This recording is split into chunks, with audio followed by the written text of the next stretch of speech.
요즘 시장에서 가장 핫한 재테크 정보, 남들은 어떻게 아는지 궁금하셨죠? 손에 잡히는 재테크에서 5분 안에 꽉꽉 채워 알려드립니다.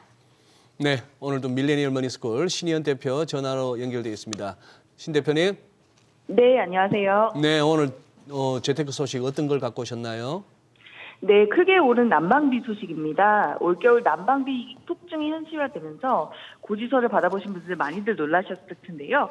왜 이렇게 오른 건지, 어떻게 하면 절약할 수 있는지 그 방법까지 알려드리려고 합니다. 네, 말씀하신 것처럼 지난달 고지서 받아보신 분들 많이 놀라셨을 것 같습니다.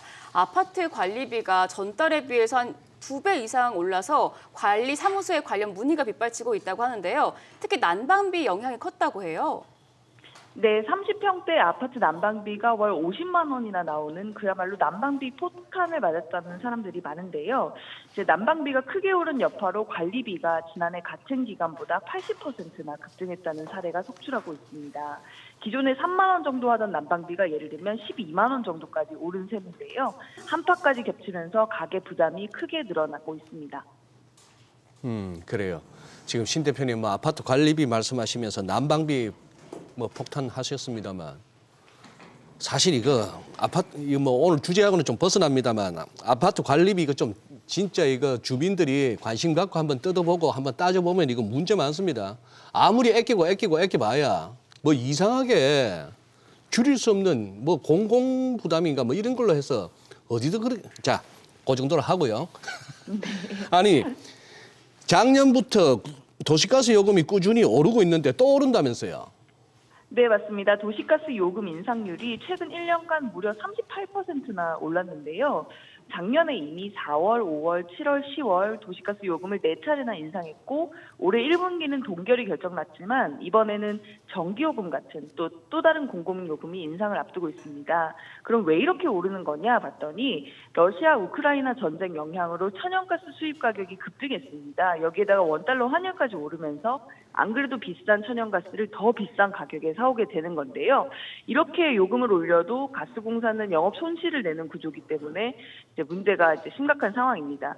실제로 국제 LNG 가스 가격은 1년 만에 무려 40%나 뛰었다고 하고요. 우리나라는 2021년 기준 세계 천연가스 수입 3위 국가입니다. 부담을 고스란히 떠안을 수밖에 없는 실정입니다. 그런데 난방비의 한 축이기도 한 전기요금도 불안한 상황이죠. 지난해 한전체 논란으로 인해서 인상이 불가피한 상황 아닙니까? 네, 맞습니다. 전기요금 인상률도 9.5%가량으로 1980년대 이후 최대의 인상폭을 보일 전망입니다. 한전의 막대한 적자를 해소할 유일한 방안이 지금 전기요금 인상인데요. 지난해 4월, 7월, 10월에 단위당 킬로와트당 193원이 올랐고 올해 1월에도 13.1원을 추가로 인상할 방침입니다.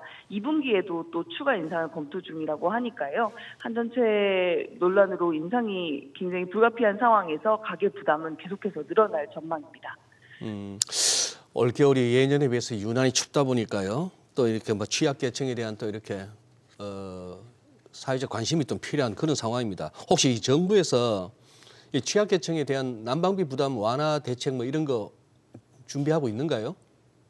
네, 지난해 설 연휴 민심이 난방비 폭탄에 대한 불만으로 좀 가득했던 걸로 보이는데요. 여당은 부랴부랴 에너지 취약계층 지원을 검토하겠다면서 성남 민심을 진화하는 데 나섰습니다. 야당도 정부가 재난예비비를 편성해서 난방비 급등을 지원해줘야 한다고 목소리를 높이고 있는데요. 지금 현금처럼 쓸 수 있는 취약계층을 위한 에너지 바우처 지원을 늘리고 한도를 상향하는 방안을 검토 중입니다. 지원 대상이 되는 가구가 직접 신청해야 된다는 한계가 있는데요. 그래도 등유 바우처 가구당 평균 지원 단가가 기존 31만 원에서 64만 1천 원 정도로 대폭 늘어나는 등 혜택이 있으니 좀 알아보시고 신청 대상이 되시면 활용하시면 좋을 것 같습니다. 아직 겨울이 끝나지 않았죠. 추가적으로 난방비가 오를 수밖에 없는 상황이라면 따뜻함은 유지하면서 난방비를 좀 절약할 수 있는 방법도 소개를 해주세요. 네, 일단 기본적으로 우리나라는 실내 온도를 좀 다소 높게 유지하는 측면이 있는데요. 가벼운 경량 패딩이나 가디건 같이 따뜻한 옷을 하나 더 입고 실내 온도를 조금 낮게 하는 게 절약에 도움이 됩니다.